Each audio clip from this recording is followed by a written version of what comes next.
The following is a presentation of TFNN. Good afternoon, folks, and welcome to our January 18th, hard to believe, already January 18th.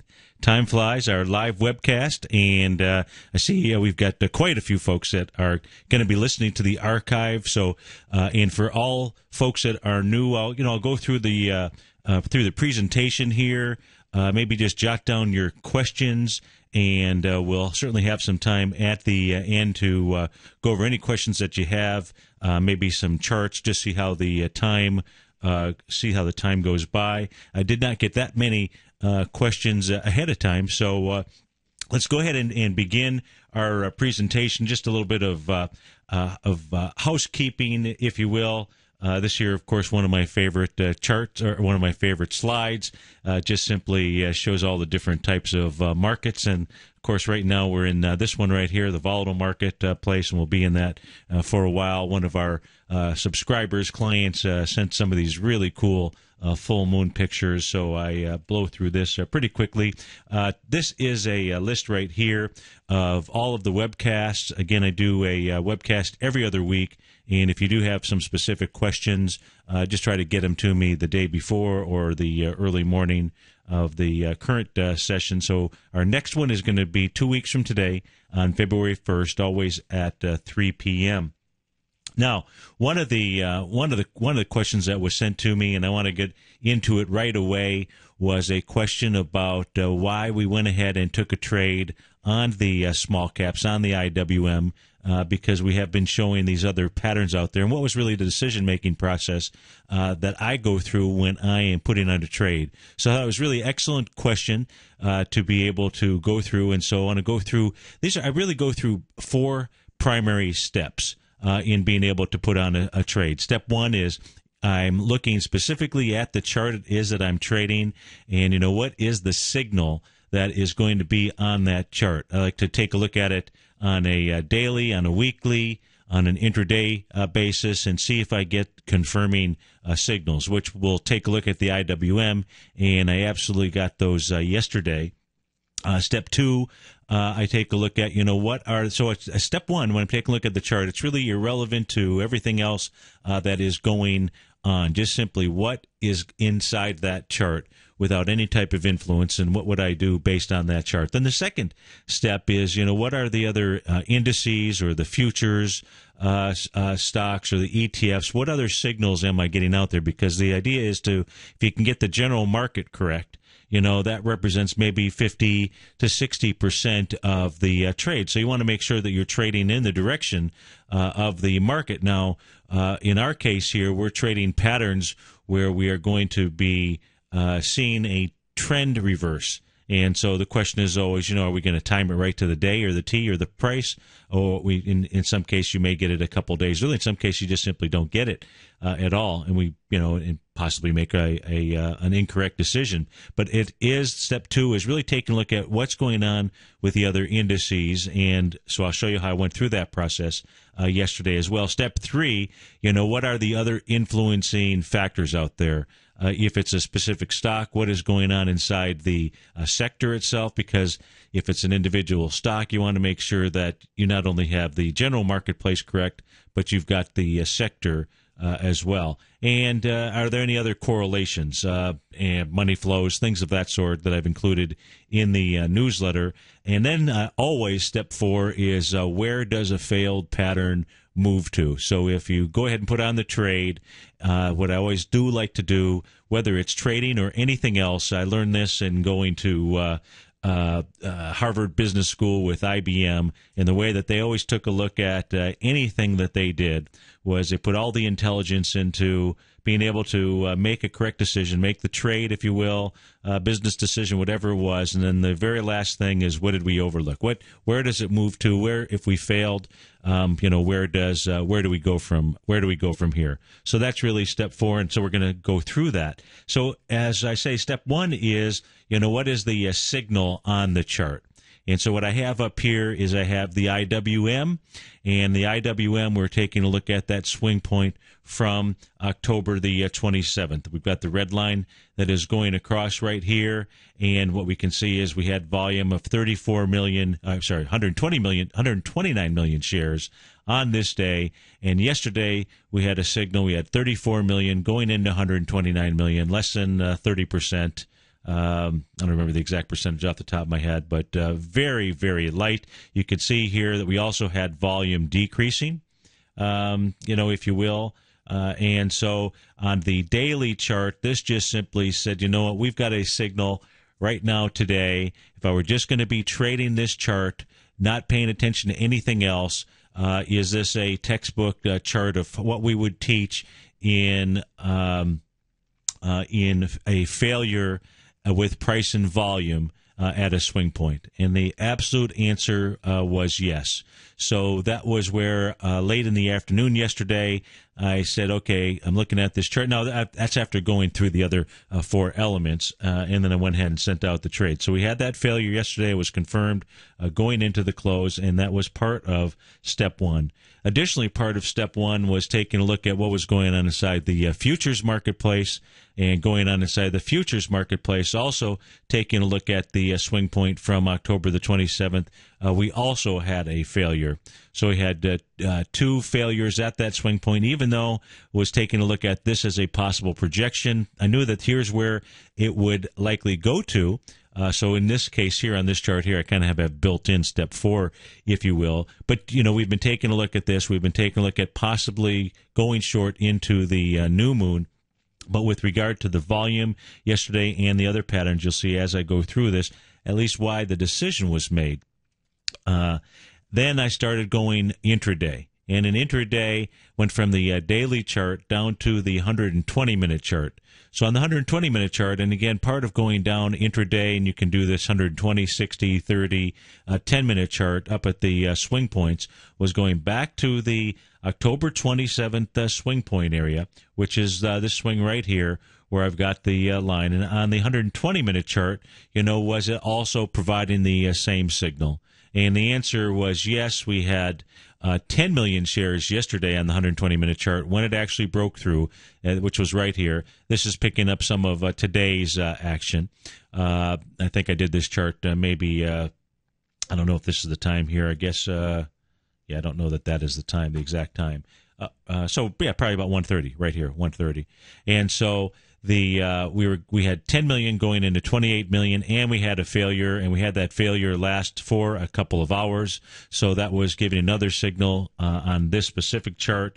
I then went down one more time frame, and on one more time frame, I went down to the 30-minute chart. 30-minute chart, you can see it's identified up here, and on the 30-minute chart, we also had a failure up at that swing point. And the failure was on the 30-minute chart. I have it marked down here. This is such a wide, you start widening out to 30 minutes, and it starts to get small. So I've written the numbers here. So on the 30-minute swing point test that we had out here from October 27th, we had 3.4 million shares yesterday. That was going into 5.9 million shares, which was at the exact 10-minute, 30-minute swing point, and the swing point after that we had 11 million shares. So absolutely no volume, and so with regard to step one, that's what it was that I was looking at. So on step one, on any, if I were going to teach you, this is what I would teach you to do. This is what I would absolutely teach you to do, to look for a failure on price and volume at this swing point, and that is absolutely what we had. And when you have a failure at that swing point, it tells you when you do have a correction, it'll be quick, and it will likely be furious, especially in the volatile marketplace that we're in. So then we move on to step two, or I move on to step two, and that is what's going on inside the other indices that are out there. Indices, ETFs, futures. And so this is the futures. This is the ES Mini contract on a daily basis. And in this case here, what we're taking a look at is going back to the swing point. I think this is the May 2nd swing point.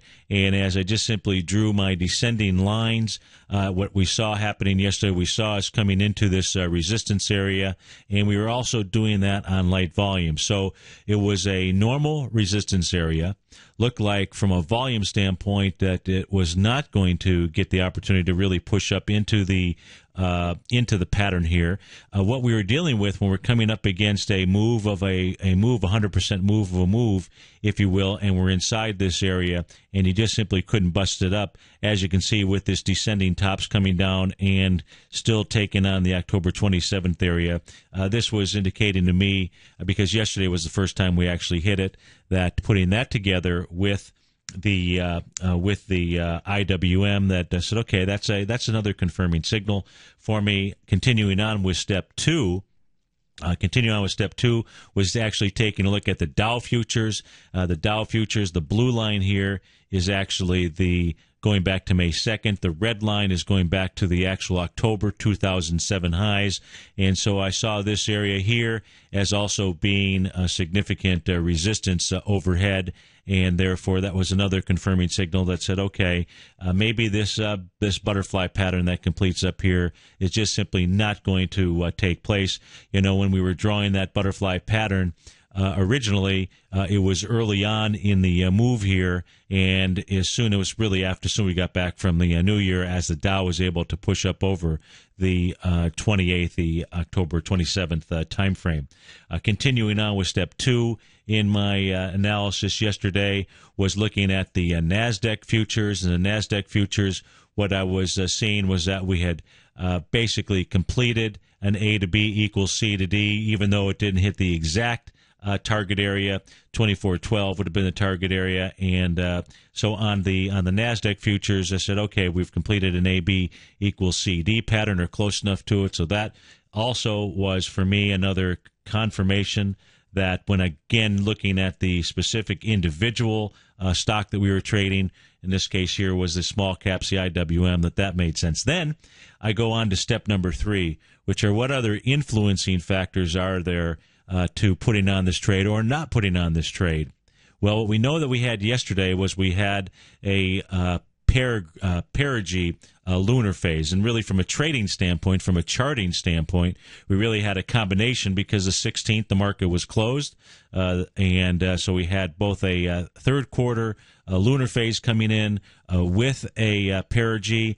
And what I did want to see happen yesterday was I did want to see the market move up and then, in essence, fail, because coming into any trigger, if you will, from a lunar standpoint, you like to see the market moving down into it, like we had down here on this last third quarter moon, and in this case here we had the market moving up into us. Then we also had the perigee, so it was, to me, that was just simply another signal, if you will, and you can see that, perigee, and which we're going to spend some time on today, is really a important aspect for us to be able to use in our trading, and so we'll be sharing some of that with you. So using the lunar trading strategy as another influencing factor, said, okay, makes sense to me to go ahead and take this trade.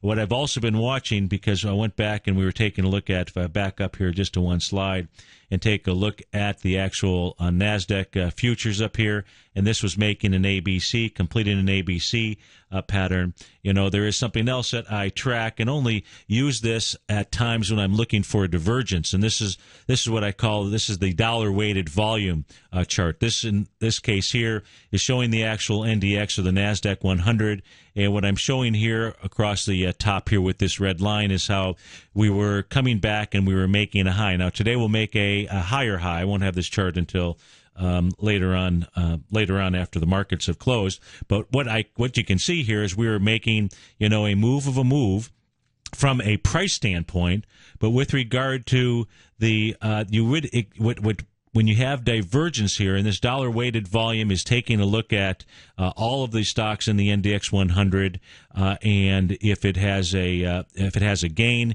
it is going out and multiplying the number of shares that were traded. So it's truly a weighted average, if you will. based on advancing stocks and subtracting declining stocks and doing the full valuation with regard to the number of shares that are sold. And so when you have this type of divergence, it means that what we will be seeing is we should be seeing some type of significant correction.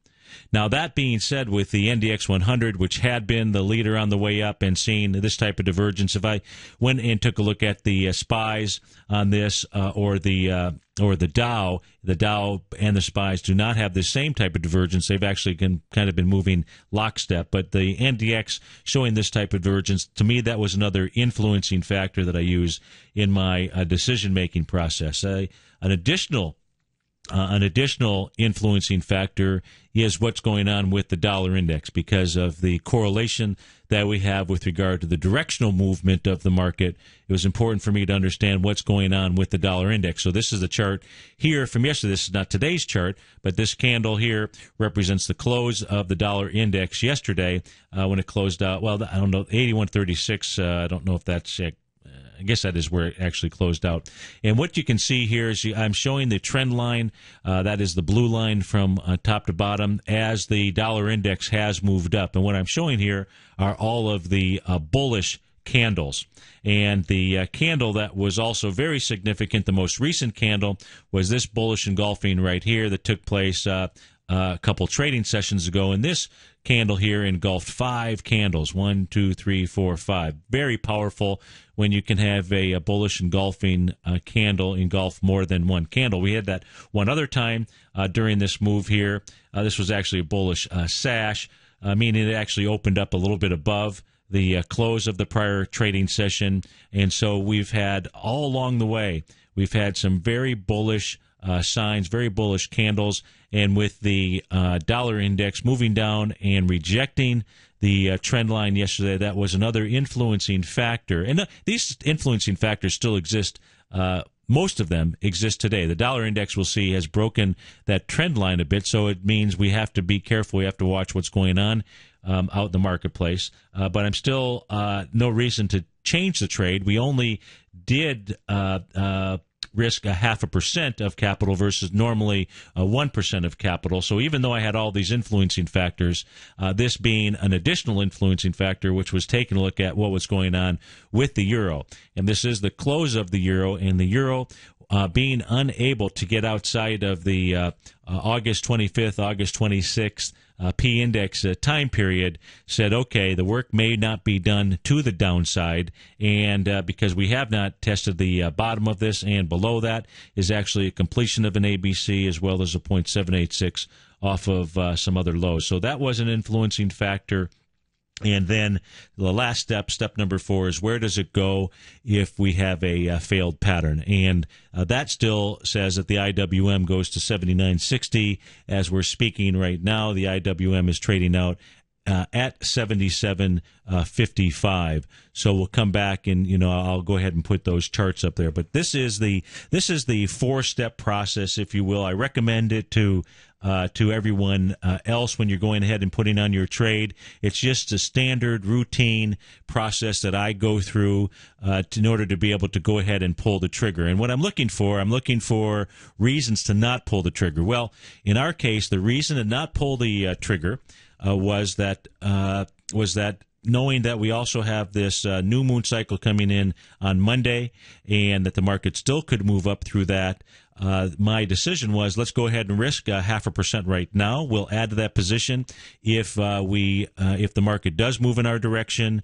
If not, we've limited our loss, and by going through these 4 steps here, that was how the decision was made. So I hope that helps. And I don't recall who actually sent the email. That's kind of irrelevant, but I thought it was timely and would make a lot of sense for me to actually go through that process. What will our plan be if the swing point holds today? No change at this moment. We would only add to this position if we when it turns profitable to us. Or if I see something else that's going on. So, we don't add to a losing position. The only change to that will say is if, and it's hard to correlate what the TZA would be trading at if, in fact, step 4 of our process comes to being, which is, let me get all the way back down there. If, in fact, the IWM hits the 79.60, I would expect if the IWM hits the 79.60, we'll be stopped out of our 0.5% risk at this stage. And so then we'll just simply take a look and see what volume is coming in there, as well as, again, going through that 4-step process, which I'll do to determine whether or not we pull the trigger and just simply get back in. So that's on that. Now I'm going to go ahead and get back to, and hopefully that's helpful. And if not, send me an email if there's any other questions, or we'll try to also accomplish it during today's session. Now, part of what we do here for everyone that is new is I do take a look at the what is going on either lunar-wise or celestial-wise, planetary-wise, because they do have some impact on our trading. Well, this is a page from the New American Ephemeris. This is Starcraft Publishing. There's their phone number. I think it's like $29, $30, $40, something like that. It's worthwhile. This goes out to 2020, and it has what we're going to be talking about today. This is the upper section of it. What we're going to be keying on today is perigee and apogee. It's got all the information identified here. The times that you see here, the hours and the minutes, this is ephemeris time. Ephemeris time is different than Eastern Standard Time, Central Time, West Coast Time. What you need to do is when we are not in daylight savings time, so right now you would go ahead and you could back this up by 4 hours to get to Eastern Standard Time, 5 hours obviously when we're in daylight savings time, and for everybody else around the world, just simply base it off of the adjustment that I'm making for Eastern Standard Time. Because today we're actually going to look at specifically in essence, the minute, or very close to the minute, that perigee comes in, and we're going to take a look at that on the using the ES Mini. The bottom section of the New American Ephemeris looks like this. This is called the Daily Aspectarian, and here on each day it gives us the planetary alignments, both major and minor. And what we really focus on is we primarily focus on the major planetary alignments. Those major planetary alignments are these 5 here that we have listed: opposition, square, sextile, trine, and conjunction. So these are the 5 that we look at. With regard to lunar phases, these are the lunar phases that we pay attention to. What we're going to be focusing on today is perigee, where the moon is closest to the Earth and spinning the fastest. And was interested in, actually, yesterday was the first time when I went down to start taking a look at it on a 5 or 10 minute chart, if you will. And what I found was very interesting. And so that's what we're going to be taking a look at today. What we do have coming up shortly next on Monday is the next new moon cycle. If we take a look at, and in fact that's listed right here, I believe, on this next page, these are the remaining lunar dates for the month of January. And again, yesterday we had the perigee, and the day prior we had the third quarter moon. You've got the tomorrow you've got the moon on the equator, the northern part of the equator, the new moon on Monday, and an apogee on the following Monday after that. As I continue on here now, I'm going to flip through these next charts here relatively quickly. But these, each of these pages, for anyone that is new, hasn't had a chance to go take a look at the archives. Here are the remaining full moons for 2012, and when we have some lunar eclipses. This next sheet here is where we have all of the full moons for the remainder of 2012 and the 2 solar eclipses that we have. This is the remaining perigee cycles that we have. So the next one we're going to be dealing with yesterday's. And the next one to look forward to is February 3rd. When we take a look and dive down on an intraday basis, we're looking at it being something that you can rely upon at least for what looks like about a 3-day time period.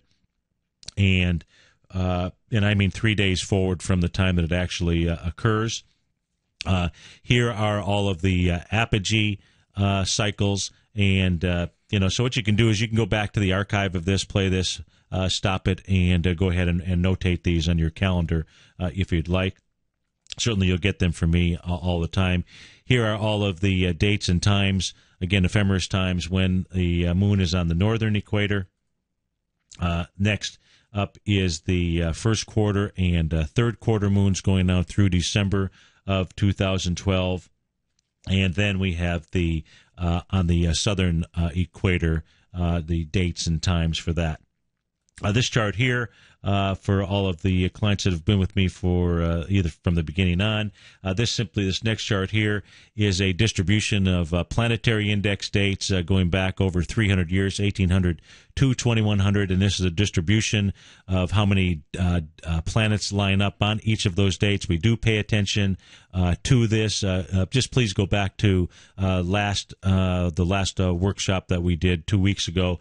I talk about this further, and really you should go back and when you, at your convenience, go through all of the webcasts. There's plenty of great information contained in each of those. This chart here, which I provide every month, is going to be a list of what planetary aspects by date are there P-index dates that we want to pay attention to. I have those highlighted. There are 4 columns. ET, N, this is ephemeris time. N stands for new aspects. The original work that was done by Dr. Miller, Larry Pesavento, and a couple of others was really based on this column here. Ephemeris time O for old aspects, and then because I have the digital information, EST, Eastern Standard Time, new, Eastern Standard Time, old. We did have a 14 based on Eastern Standard Time come in on the 12th. Again, 14 when we take a look at it, Eastern Standard Time. 14 really, I think that was that new? Let me come back here real quickly. I'm sorry. Eastern Standard Time, new aspects 14, really insignificant. I don't even know why I highlighted it, because 3% of the time, so it doesn't even fit into our into the highlighted areas where we'd be taking a look at. So that's why I didn't mention it and didn't pay attention. I didn't realize that it was actually highlighted on here. We will pay attention to when we get to January 31st, but we don't need to spend time trying to figure out where the market's going to go up through that point in time. So let's go ahead and move on to perigee. And again, I've got okay. So I'm going in reverse. So this is the last perigee lunar cycle that we had, which was December 21st, 2011, 1850 Eastern Standard Time. So I've done the conversion here in case you're going to go ahead and apply it to your time zone, your chart. This is being applied to the ES Mini. And what you can see here, and what this is identifying for me, and you'll see as we continue to go back, is the importance of drawing a line at that time and understanding where the market is in relationship to that, especially early on in the phase here. So this is on the 21st. You go out for 3 days with regard to the duration. Obviously, you might see it go last longer, but in this case here, what this is indicating to me is that if you use perigee, and when the market is trading above it, you're trying to look for some type of breakout, if you will, or trading below if there's some type of breakout. And in this case here, obviously, what is interesting is the long range bar that you had on December 22nd, and you can see how the market moved higher. The question is being able to figure out your exit strategies, and that's where you'd want to be starting to take a look at ABCs that are out there. Expansions between swing points from here to here, and we'll try to get a little time to do that today. If not, I'm going to continue to be working on this for us, and we'll be taking a look at being able to use that for anybody that trades the futures. But quite frankly, you can use this even for the ETFs. From more of a shorter term intraday basis, and you'll see that as I go back through the last 5 or 6 cycles that I have here. And the reason why I was only able to go back 5 or 6 was just simply because I was on a 10-minute chart trying to get this nailed down to the exact time for us, so that we could see where that price actually was. So let me back up to the one that preceded that. That was the perigee cycle that came in on November the 23rd. Again, we can see how this actually acted as a support area. This made an A to B equals C to D. We moved moved down through this area here. Once it finally did continue to trade down below here again, this is to me this is showing some real interesting information with regard to being able to trade during, again, the first few days trading this. This came in on the 23rd. I've run this line out in essence to Sunday, if you will, to the for a 3-day time period. And what we can see here, what is interesting from my standpoint, is understanding where Perigee was when you came back on, this was November 25th, so that was our Thanksgiving Friday when the market was open for a short period of time, and how all of a sudden it gapped up in relationship to where Perigee was.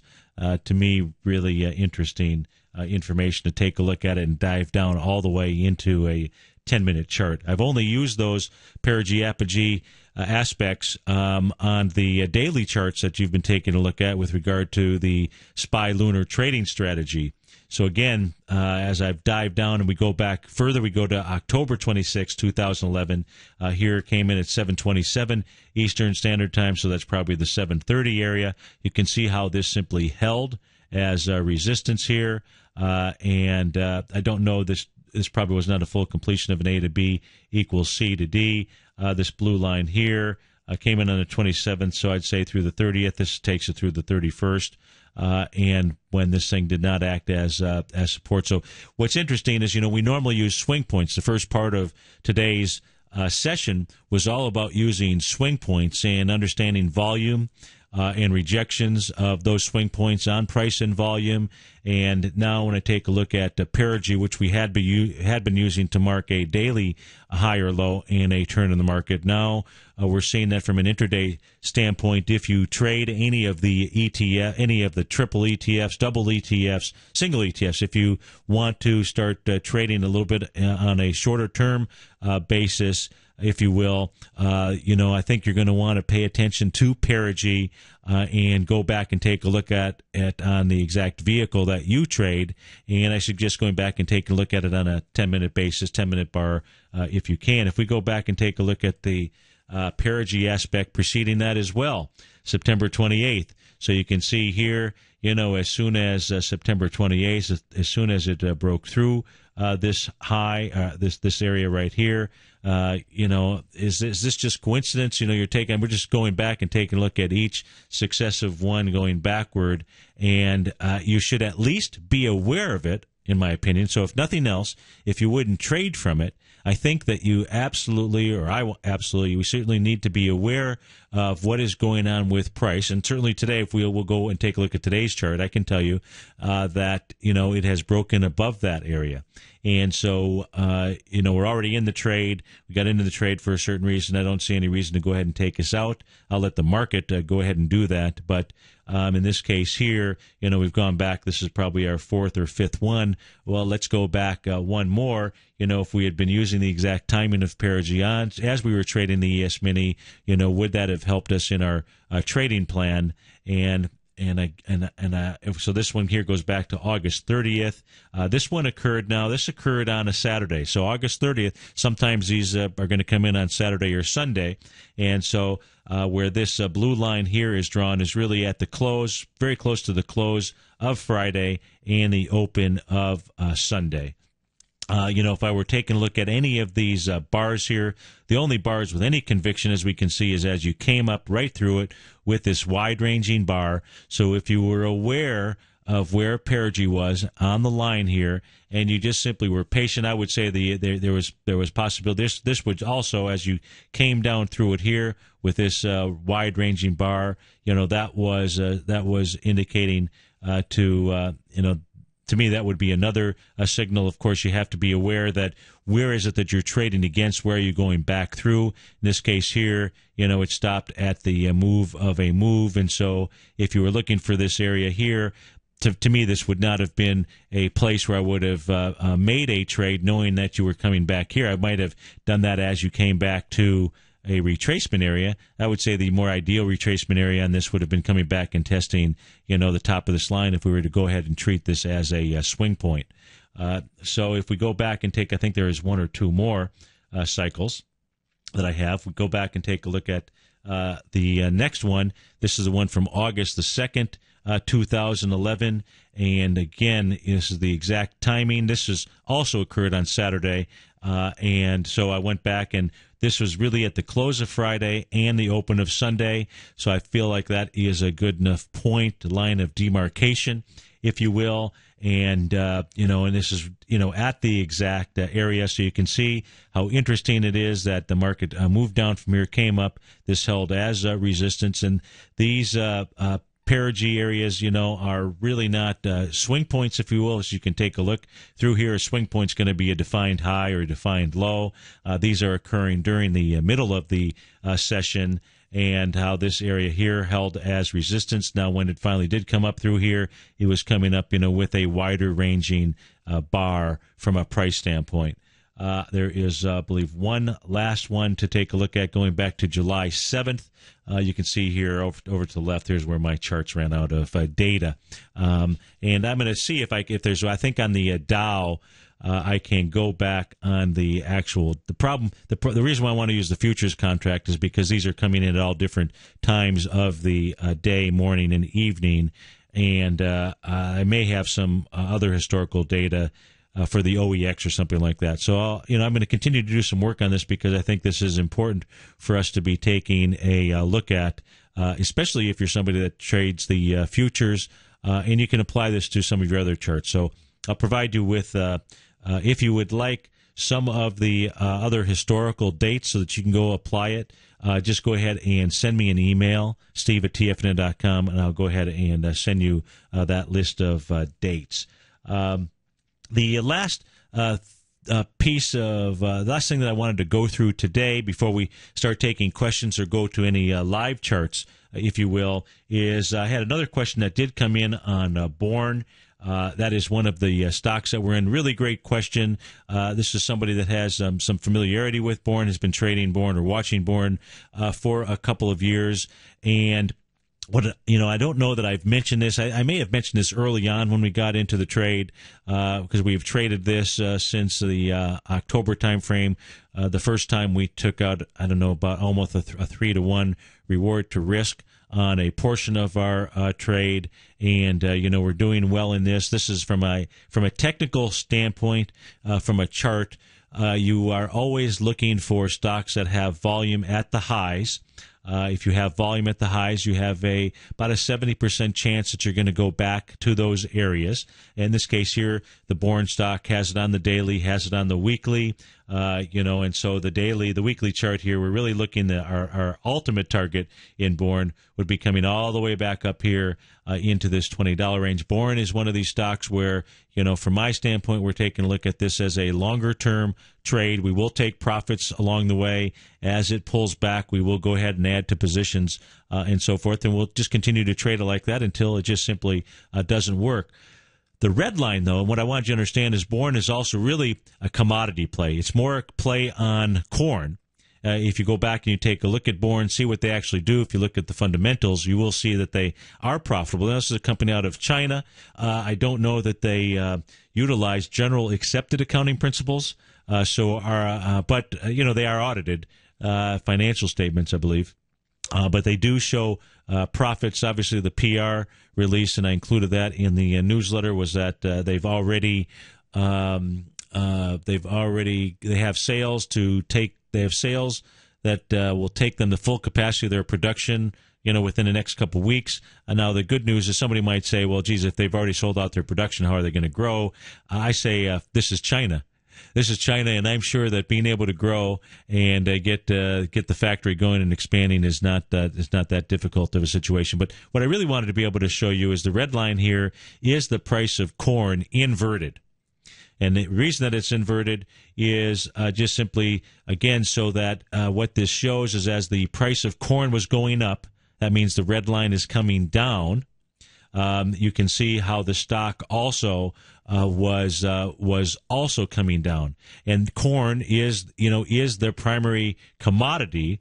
Yes, it's too late to buy Bourne right now, Bill. You'll have to wait for a pullback. I would not want to chase this stock right here, but have patience. I believe will be this could be a stock will be in and out of, or taking some of our profits off the table, many different times.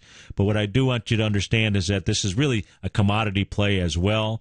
And now, if you believe that the dollar, okay, so I'll throw this out there. If you believe that the dollar index is going to get stronger, and you can see how, with the dollar moving up, Bourne has been behaving. And again, this is more of a directional piece, but I just simply wanted to bring it to your attention since it was a question that was asked by one of our counterparts out there. So just wanted to bring that to your attention. And why don't I go ahead, because it's already 3:45, why don't I go ahead and open up the floor to some questions. I'll go ahead and pull the charts up on the screen. We can take a look at it. The first charts that do show up here are the three trades that we're in here right now. You got the TZA, which is trading at the low of its session at the 2268. Our stop on this is 2168, if you will. The IWM, we can see here from a volume standpoint, it does not look like right now it's going to give it up coming into the close. You're up over that swing point with, as you can see, 36 million shares. The volume on my charts are up here. And you've got the date, so you can see right here you've got the 36 million shares that have been traded. Again, that was going into 229 million shares, which just simply does not fly. And so, anyway, so that just doesn't fly when there is a correction, unless there is some volume that comes in to into this market. Then you'll see quite a big pullback. Why? Why do I say that? Well, because if institutional investors are not behind any of these moves on the way up, you don't have institutional investors to support it as the market would pull back. And so, I do keep track of the RIDEX funds because it is public information that is out there. And so it's a way for us to take a look at billions of dollars of assets and what's going on inside there. We saw yesterday another influencing factor into yesterday was the fact that, you had money being pulled. You had money being pulled out of the market, if you will. So let me go ahead and is there some questions that you have out there that you'd like me to get to, or any chart that you would like me to take a look at? And I am happy to do that. Just simply here pulling up the 4 ETFs just to take a look at volume, see if we've got any type of volume expanding. And, you can see here the trade on the Qs. This is interesting. The trade on the Qs, the 5968, is really the completion of the 1.618 expansion. Now, what I would prefer to have seen now, I know there was a question that did come up, and I think it was with regard to that's what prompted the question on the on why did we enter the trade, because somebody was listening, and many of you probably listened to the shows in the morning. I don't know whether it was my 9 o'clock show or it was the 10 o'clock show, and I was going through the IWM, and I was setting up a trade, really just showing how the position calculator was using and showing this area here of 79.63, and I think that confused whoever was looking at it. What I want you to understand is I never, did I say never? I never give away our trades to the listeners. Yes, this is a pattern that's out here.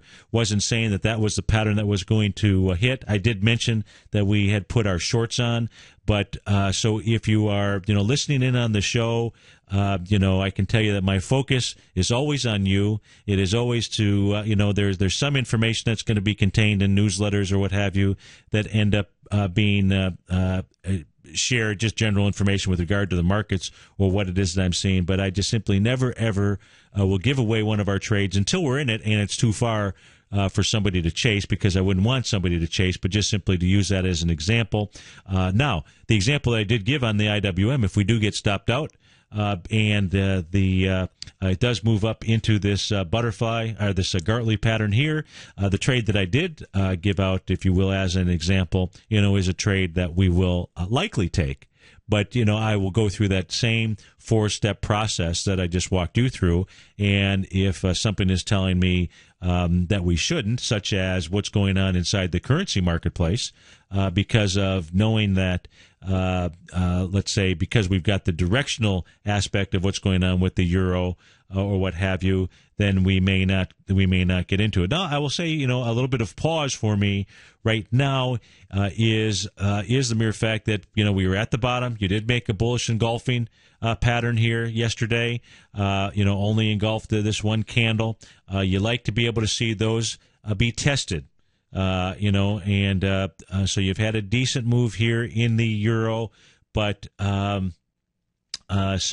and on the dollar index, if we just simply go back over to that real quickly, then I'll go over to the question on SCO, and my answer on SCO is no, but I'll show you why in just a moment. On the dollar index, on the weekly chart, which the week is not over, it's Wednesday already, but the week is showing a bearish engulfing up here at the top. But that's on the weekly chart. We'll deal with the weekly chart as we come into Friday on the daily chart. It's just simply coming up into this bullish engulfing here. This is where I would, in order to truly be long the euro, you'd want to see it go ahead and test a bullish engulfing. The dollar index is doing that. With the dollar index doing that, it could reject this area, which would be normal. So even though it has broken this trend line, the trend line is not is one of those things where I pay attention to it. But right now what this is doing, if you're just simply taking a look at candles, just simply coming back and testing this bullish engulfing area until that gets broken. The low here on the dollar index on this day from the 13th was 80.74. Let's see, it's gotten down to 80.71, trading out at 80.75 right now. I'll go ahead and pull up the oil contract as soon as I can. Here we go. And the oil contract, here's what I see as the problem with the oil contract right now. These four bearish engulfings that we have here, specifically these last three, this one here, you would take a look at support being right here where my red line is coming across. But you can see how this has really acted as incredibly strong overhead resistance. I mean, just wonderfully strong if you don't want oil to go up. And what we can also see is this sideways trading range that oil has been in for the most part during this move up here. And you can see how right now we're just, how we're just really starting to get into this very, very small area. I would consider SCO, so I will tell you where to go ahead and take the trade when it gets up to the top of this line, which is going to be right around the 103.50 area. 103.74 is the swing point that it's on at the high. The last time that it was up there, it got up to 103.41. So it would be right inside that range that you would want to take a look at going short oil, in my opinion, or some other break of this, of this downtrend. But short of seeing some other conviction behind the move in the oil contract, that is where I would take a look at being short oil. That doesn't mean that if you're short oil now that you shouldn't be. I'm just saying that from our standpoint with regard to a reward to risk trade, and when I take a look at the chart, I'd like this bearish engulfing to be tested. That's what you like to see. You like to see these things come back and be tested and hold, and then you can go ahead and fire away.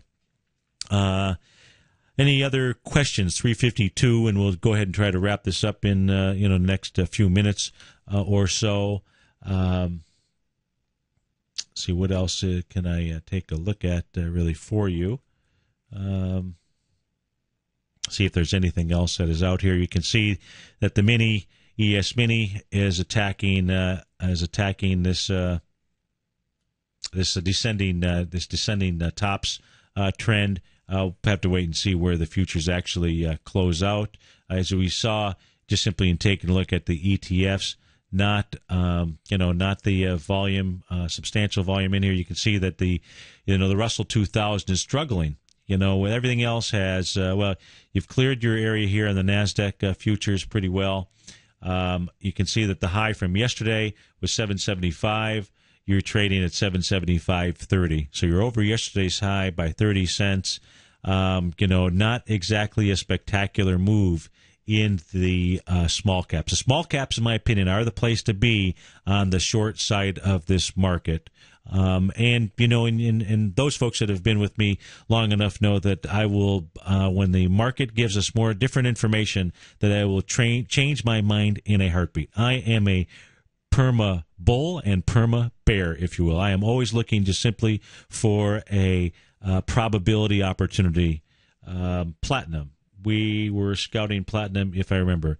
The platinum trade is ANO, and we want to take a look at ANO on a pullback, and that just has not participated yet on a pullback, but we wanted to come back into this breakout area.